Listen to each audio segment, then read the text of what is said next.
You know that feeling when you're minding your own business, living your life, and suddenly someone decides to make you their personal project? Their target, their obsession? When you wake up one morning and find out that someone has been watching you, planning against you, and waiting for the perfect moment to strike? That was me at 8:47 a.m. on a Wednesday morning, standing on my front porch, staring at a police officer who was looking at me like I was public enemy number one. My name's Simone, I'm 42, a freelance graphic designer, and I've lived in this neighborhood for 12 years. I know my neighbors. I wave to them when I'm walking my dog. I bring them cookies at Christmas. I'm the kind of person who returns your mail when it gets delivered to the wrong house and waters your plants when you're on vacation. I'm the neighbor everyone likes, the one who's always willing to help. Or at least, I thought I was. Until Morrison decided otherwise. The officer was young, barely out of the academy from the look of him. He had that earnest, eager-to-please energy that made me want to pat him on the head and tell him to come back when he had some real experience. His uniform was crisp and new, his badge still shiny.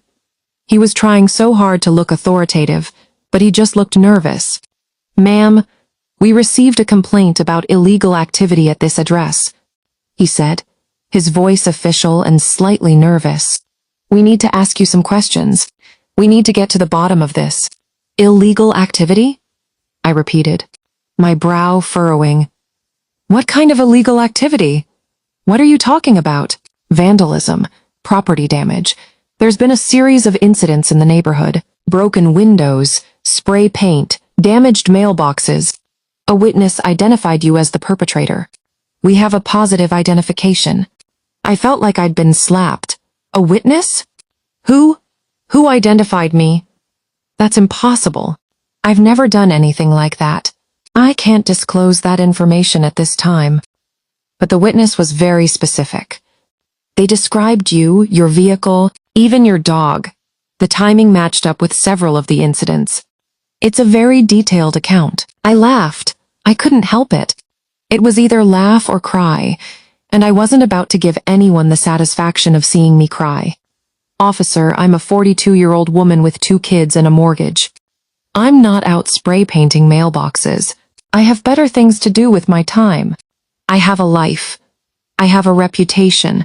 I'm not a criminal. Be that as it may, we have to investigate. We have to follow up on all leads. Is there anyone who can corroborate your whereabouts during the times in question? Anyone who can vouch for you?" I thought about it. The incidents had been happening late at night, after the kids were in bed. I was usually at home, working on projects or watching TV. But that didn't mean I could prove it. I was alone most nights. It was just me and my work.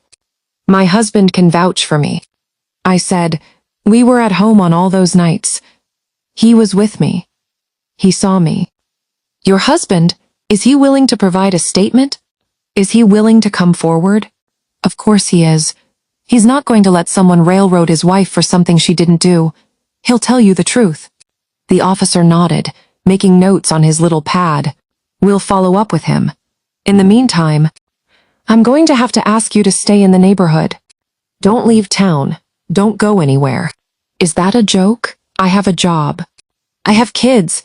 I can't just stay in the neighborhood. I have clients to see. I have a life to live." "It's not a joke, ma'am. You're a person of interest in an ongoing investigation. If you leave, it's going to look suspicious. It's going to make things worse for you." I didn't say anything. I just stood there, staring at him, feeling the weight of the accusation pressing down on me. My heart was pounding. My hands were shaking. I couldn't believe this was happening. And in that moment, I knew exactly who was behind it. There was only one person in this neighborhood who had it out for me. One person who'd made it his mission to make my life miserable. One person who'd been waiting for the perfect moment to strike. Morrison, the self-appointed leader of the neighborhood watch. The guy who patrolled the streets like he was the sheriff of a Wild West town. The guy who'd been trying to get me kicked out of the neighborhood for the past 2 years. The guy who'd been waging a quiet war against me. Because I'd refused to join his little group. Because I'd called him out on his bullshit. Because I dared to stand up to him when he was harassing the Hispanic family down the street. Because I'd refused to be intimidated. And now, he was framing me for vandalism. Derek Morrison was the kind of guy who'd smile in your face and stab you in the back the second you turned around. He was in his late 50s, retired military, and had way too much time on his hands. He'd appointed himself the unofficial leader of the neighborhood watch, and he took his job way too seriously. He was a bully with a badge, a vigilante with a camera. He had cameras on every corner of his house. He knew everyone's schedule. He kept detailed records of every car that came and went, every dog that barked too loud, every lawn that wasn't mowed to his exacting standards. He was a control freak who couldn't stand it when things didn't go his way, and he hated me because I didn't play his game, because I didn't bow to his authority, because I didn't let him intimidate me. It started about 2 years ago, when the new family moved in down the street. They were Hispanic, hard-working, and had 3 kids who loved to play in the yard. Derek didn't like that. He said they were lowering property values.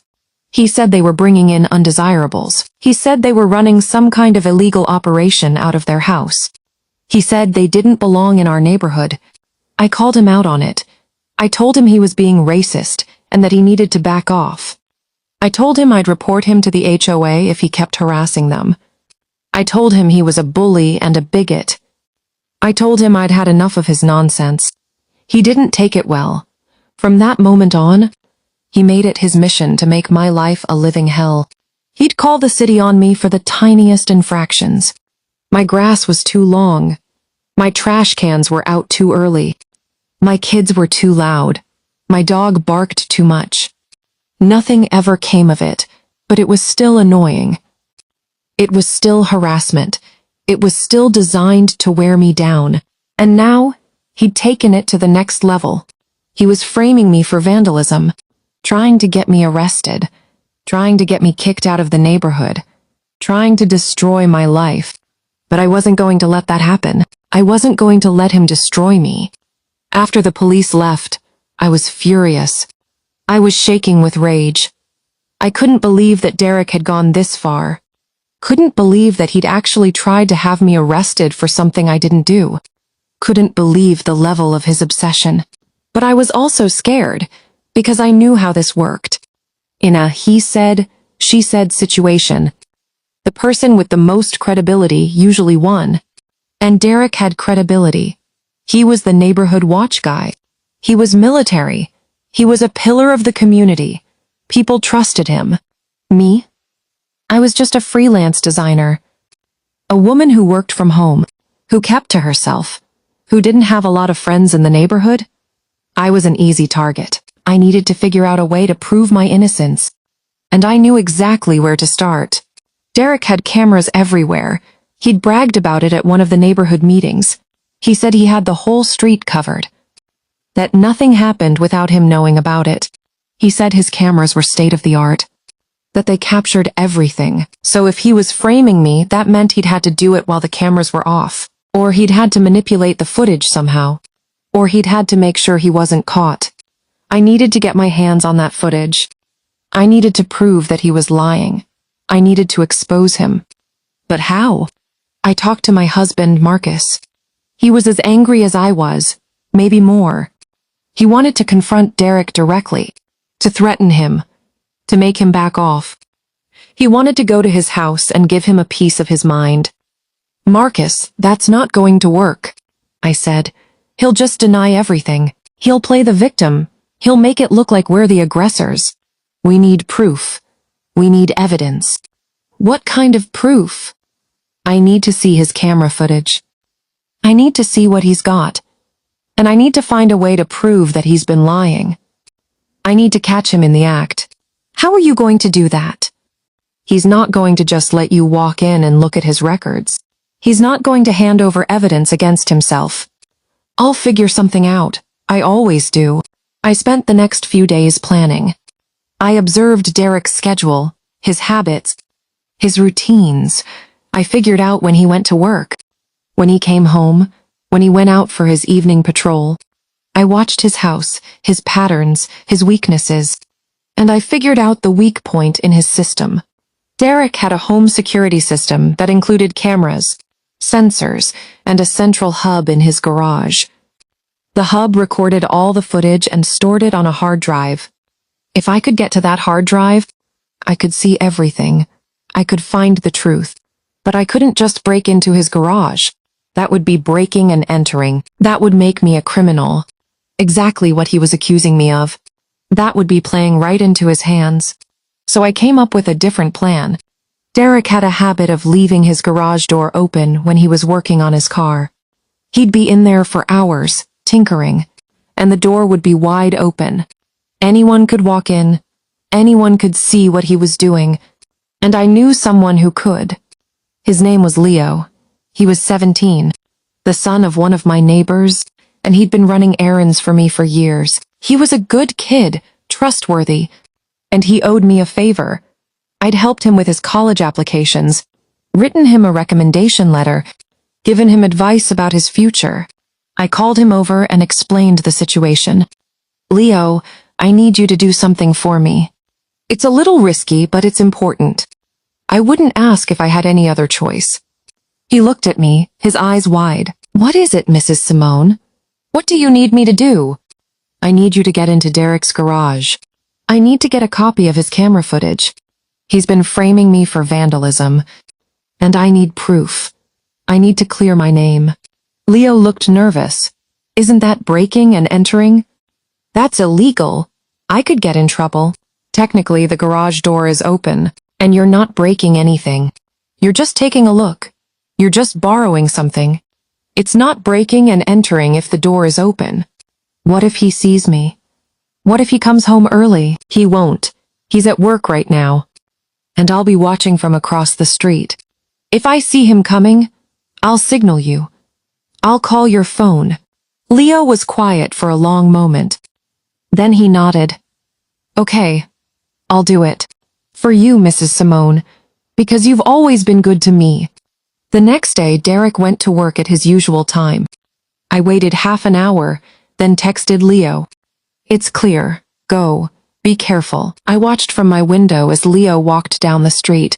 Casual as can be, he had a backpack slung over his shoulder, like he was just a kid heading to a friend's house. He stopped at Derek's house, glanced around, then walked into the open garage. My heart was pounding. My hands were shaking. I felt like I was in a spy movie, except the stakes were my freedom, my reputation, my life. Minutes passed. It felt like hours. I kept my eyes fixed on the garage door, waiting for Leo to come out. Every second felt like an eternity. And then, finally, he did. He walked out of the garage, his hands in his pockets, looking calm as can be. He walked back to my house and knocked on the door. I let him in. Did you get it? Did you find it? He pulled a small USB drive out of his pocket. Everything's on here. The footage from the last month, I didn't have time to look through it. But it's all there. Every camera, every angle. You're a lifesaver, Leo. I owe you one. I'll never forget this. You don't owe me anything, Mrs. Simone. Derek's a jerk. Everyone knows it. I'm glad to help. I'm glad to do something.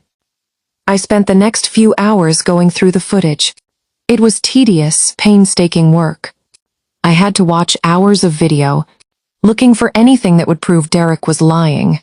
I fast-forwarded through endless footage of empty streets, parked cars, and nothing happening. And then I found it. It was footage from 2 weeks ago. In the middle of the night, the camera was positioned to show the street in front of Derek's house. And there, in the corner of the frame, I saw it. Derek, dressed in dark clothes, carrying a can of spray paint. He was wearing a hoodie pulled low over his face, but I could still recognize his build, his walk, his mannerisms. He walked over to the neighbor's mailbox, spray painted a symbol on it, and then walked back to his house. He was careful to stay out of the direct line of the camera, but he'd made one mistake. He'd walked past a security light that illuminated his face. It was him. Clear as day. Derek Morrison, the neighborhood watch dad, was the one who'd been vandalizing the neighborhood. He'd been framing me the whole time. He'd been playing the hero while being the villain. I couldn't believe it. I felt a wave of relief so powerful it almost knocked me over. I had him. I had the evidence. I could clear my name. I could finally prove my innocence. But I didn't want to just clear my name. I wanted to destroy him. I wanted to make sure that everyone in the neighborhood knew exactly what he'd done. I wanted to expose him for the fraud he was. So I made a plan. The next neighborhood watch meeting was in 3 days. Derek would be there, of course. He'd be front and center, pretending to be the guardian of the neighborhood. He'd be playing the hero, while secretly being the villain. I decided that's where I'd expose him. The night of the meeting, I arrived early. I had my laptop with me, the USB drive loaded with the evidence. I sat in the back of the room, waiting for the right moment. Derek stood at the front, his face flushed with self-importance. "Thank you all for coming," he said. "I know we've had some concerns about recent events in the neighborhood. Vandalism, property damage. I want to assure you that I'm doing everything I can to keep our community safe. I've been working tirelessly to protect our neighborhood." I stood up. "Is that so, Derek? Is that what you've been doing?" He looked at me, his eyes narrowing. "Simone, I didn't expect to see you here. Given the circumstances, given what you've been accused of." "Given the circumstances?" I laughed. "You mean the circumstances where you framed me for vandalism? The circumstances where you made me look like a criminal?" "I have no idea what you're talking about. I've been doing my duty. I've been protecting this neighborhood." "Really? Then how do you explain this?" I plugged my laptop into the projector and played the footage. The room went silent. Everyone watched as Derek, dressed in dark clothes, spray-painted the neighbor's mailbox. Everyone watched as his face was illuminated by the security light. Everyone watched as he walked back to his house, looking satisfied with himself. When the footage ended, the room erupted. People were shouting, pointing at Derek, demanding answers. The room was chaos. Derek's face went white. "That's not me," he stammered. "That's not me. Someone's doctored that footage. Someone's trying to set me up." "Really?" I said, my voice dripping with sarcasm. "Because I've got more. Hours of footage, all showing you doing exactly what you accused me of." I played more footage. Derek breaking a window, Derek slashing tires, Derek leaving threatening notes on people's doors. It was all there. Everything he'd been doing for months. Everything he'd been blaming on me. The room was chaos. People were screaming at Derek, demanding he leave, threatening to call the police. The illusion of his authority was shattered. Derek didn't say anything. He just stood there, his face pale, his hands shaking. He knew it was over. He knew he'd been caught. He knew he'd been exposed. And then he did the only thing he could do. He ran. He bolted out of the room and disappeared into the night. Derek was arrested a few days later. The police had enough evidence to charge him with vandalism, property damage, and filing a false police report. He was facing serious time. The neighborhood was shaken. No one could believe that the man who'd been leading the neighborhood watch was actually the one causing all the damage. There were meetings, discussions, and a lot of soul-searching. People were shocked, angry, and betrayed, but there was also relief. Relief that the nightmare was over. Relief that the real culprit had been caught. Relief that I had been vindicated. Relief that the truth had finally come out. I was a hero to my neighbors. They apologized for not believing me, for not standing up to Derek, for letting him get away with his harassment for so long. They were ashamed that they'd been so easily fooled. I accepted their apologies. I understood why they'd been afraid. Derek was intimidating. He had power, influence, and a way of making people feel like they were the ones in the wrong. He was a bully, and bullies are hard to stand up to. But I wasn't going to let it happen again. I wasn't going to let anyone silence me or make me feel like I didn't matter. I started a new neighborhood watch group, one that was inclusive, respectful, and focused on keeping the community safe without making anyone feel targeted or harassed. One that would stand up to bullies like Derek instead of enabling them. And I made sure that Derek knew exactly how I felt about him. When he was sentenced, I was there. I gave a victim impact statement, telling the court how his actions had affected me, my family, my life. I made sure everyone knew the truth. He tried to destroy me, I said, my voice steady and strong. He tried to take away everything I've worked for. He tried to make me look like a criminal. But he failed, because I refused to be a victim. I refused to let him win. And now, he's the one who's going to pay for his crimes. Derek was sentenced to 3 years in prison. He'd lose his house, his reputation, everything he'd built, and he deserved every bit of it. So what's the lesson here? What's the takeaway from all of this? I think it's this: bullies only win when we let them. When we stay silent. When we don't fight back. When we let them control the narrative. When we let them intimidate us. But when we stand up. When we gather evidence. When we expose them for who they really are. When we refuse to be victims. That's when they lose. That's when they crumble. That's when they realize that their power was never real. That their control was always an illusion. I could have let Derek win. I could have stayed silent. I could have let him destroy my life. I could have been a victim. But I didn't, because I refused to be a victim. I refused to let him control me. I refused to let him win. And in the end, that's what made all the difference. If you're reading this, and you're in a situation like the one I was in, I want you to know something. I want you to know that you're not alone. I want you to know that it's not your fault. And I want you to know that you have the strength to fight back. It's scary. I know it's scary. The thought of standing up to a bully, of exposing their lies, of risking everything. It's terrifying, but I promise you, it's better than staying silent. It's better than letting them destroy you. It's better than being a victim for the rest of your life. You deserve better. You deserve to be heard. You deserve to be respected. You deserve to live your life without fear. And if you're not sure if you have the strength to fight back, remember this: you have survived everything life has thrown at you so far. Every heartbreak, every disappointment, every setback. You're still here, still standing, still fighting. And that means you're stronger than you know, braver than you feel, and capable of more than you can imagine. So take that step, make that decision, choose yourself, because you're worth it. You have always been worth it, and you always will be. Loved this story? Hit that subscribe button right now, and turn on the bell icon so you never miss a video. I upload brand new stories every single day. Gripping, emotional, and packed with twists that'll keep you guessing until the very end.